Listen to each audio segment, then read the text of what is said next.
as a photon.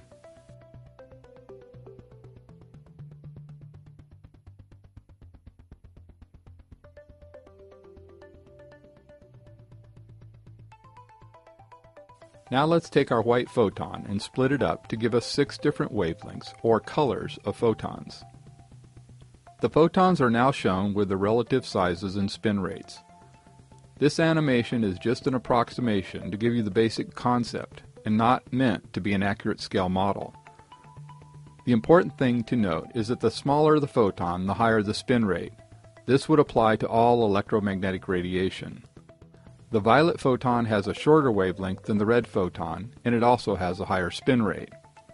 The violet photon also has a greater energy level than the red photon. Therefore, the shorter the wavelength, the higher the spin rate, the greater the energy level, and the smaller the photon.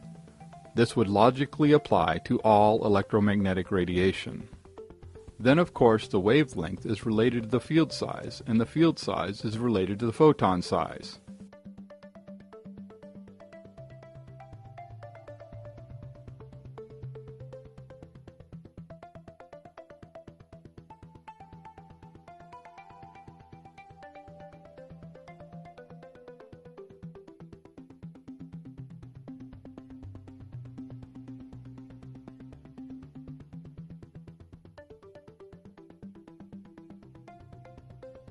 Let's do a quick review of the internal flowing energy structure of a single photon before we move forward. The flowing structure is the same for all electromagnetic radiation.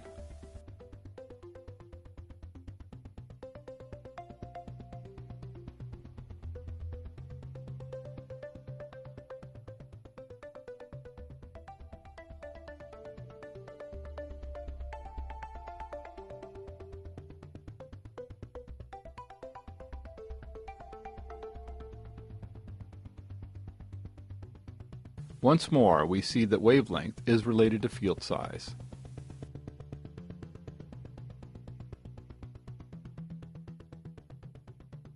Here we have rows of photon fields with the corresponding waveform.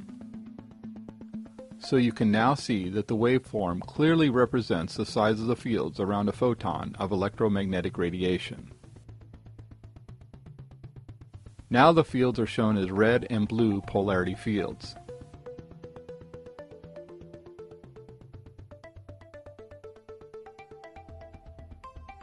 This image represents what happens to the fields as a row of photons pass through the glass. Notice how the fields are compressed as they pass through the glass. Remember that the fields are actually invisible.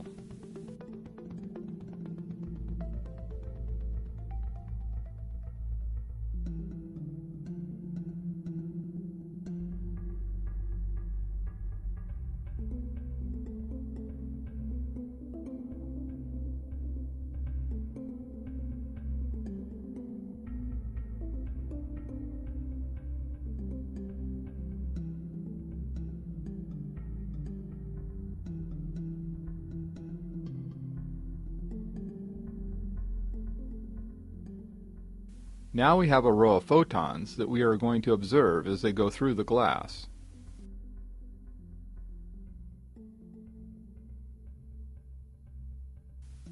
Let's attach a light speed indicator to one of the photons to keep track of its speed. Watch as the photon decelerates as it enters the glass.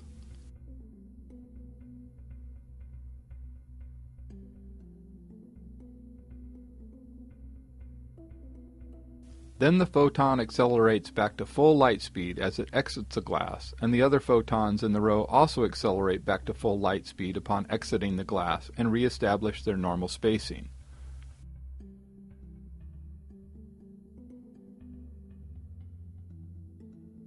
Now we are going to have a race between two rows of photons. Only one row of photons is going to pass through the glass.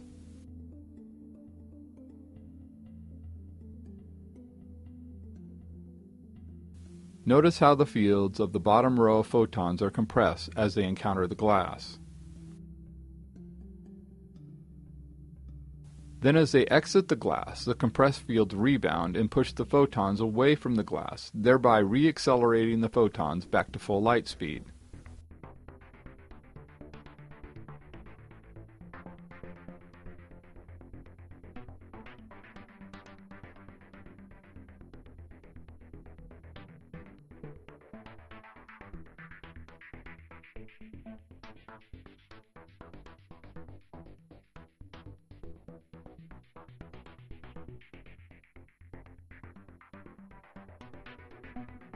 Let's have another race between rows of photons.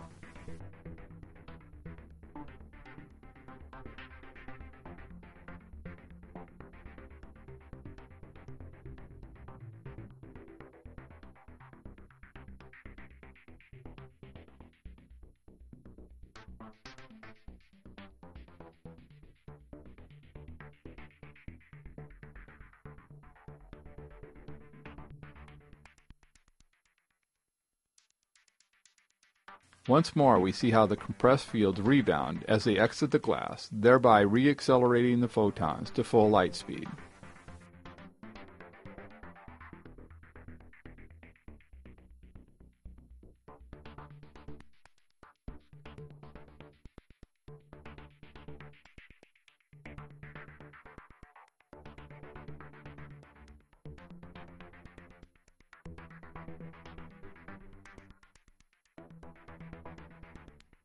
This compressed field rebound is what is responsible for the movement of the optical fiber in the video to the upper left.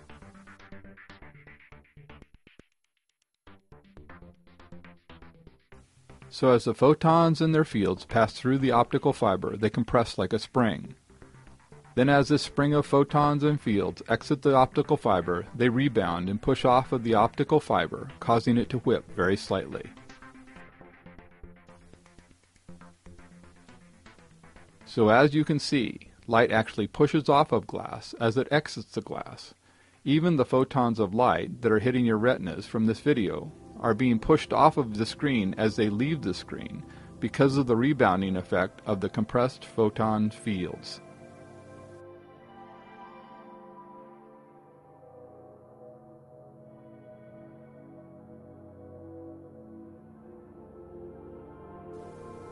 Then again, the size of the fields of a photon are determined by the wavelength of a photon.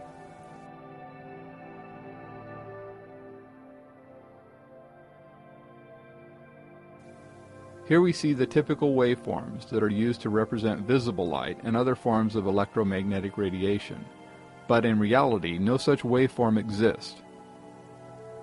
The waveforms are useful for discussing electromagnetic radiation, but light and other electromagnetic radiation does not move in a waveform pattern. In other words, light does not go up and down, or wiggle. Once more, we see that one wavelength is equal to the size of the fields.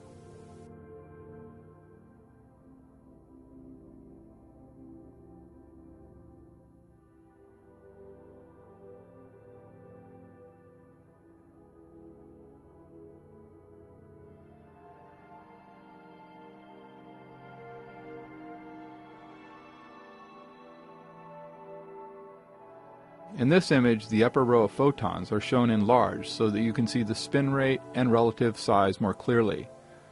I have also intentionally shown the upper photons as not having a hard spherical shape to emphasize that photons are actually concentrations of energy, just as the ball of plasma in the vacuum chamber is.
Now we are going to see why light of different wavelengths have different angles of refraction.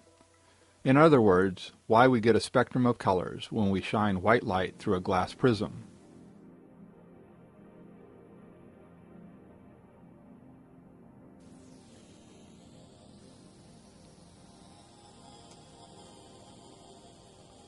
In this animation, time is frozen temporarily, and this has stopped the photons moving so that we can get a better look at the dynamics of this glass-photon interaction.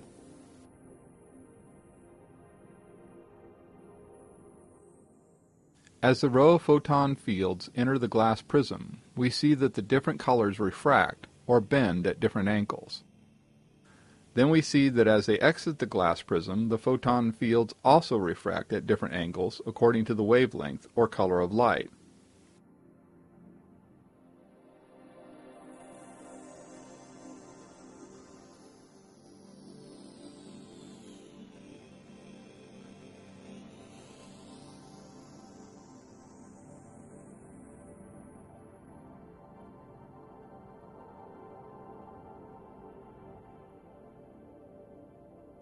Clearly the light refracts at the surface of the glass prism, and the photon fields highlighted in white are what we want to focus on.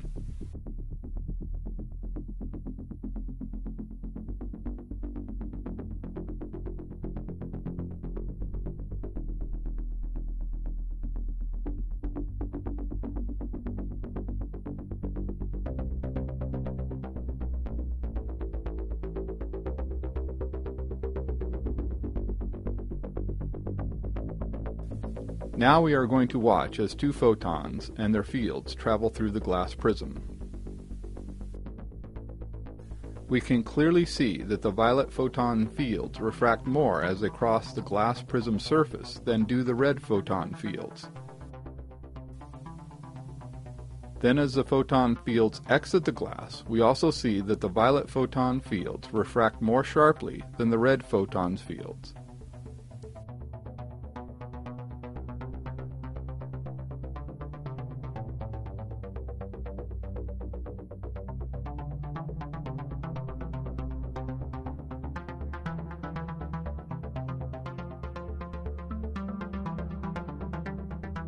This time we are going to zoom in to watch as the photon fields enter the glass prism.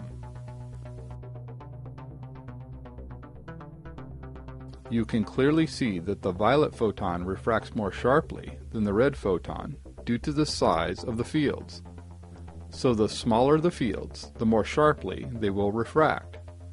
Since field size is related to the wavelength of the light, this agrees with what we actually find when light is refracted by a glass prism in the real world. Let's watch as the red photon fields enter the glass prism. Notice how the leading edge of the photon's fields hit the glass first, and this turns the photons as it enters the glass. Then as the photon enters the glass, the fields are compressed, just as we saw in the photon races we ran just a bit earlier.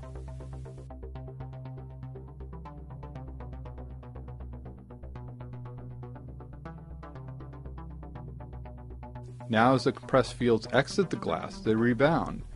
Since one edge of the photon fields exit the glass first, it rebounds first, thereby pushing that edge of the photon and turning the photon and its fields.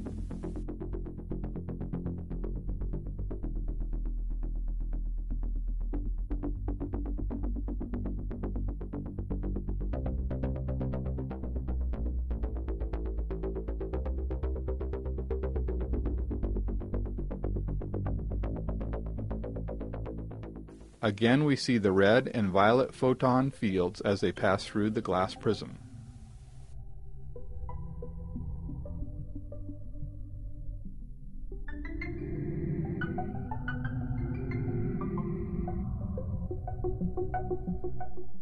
So now you know why light refracts as it passes through glass or other transparent materials.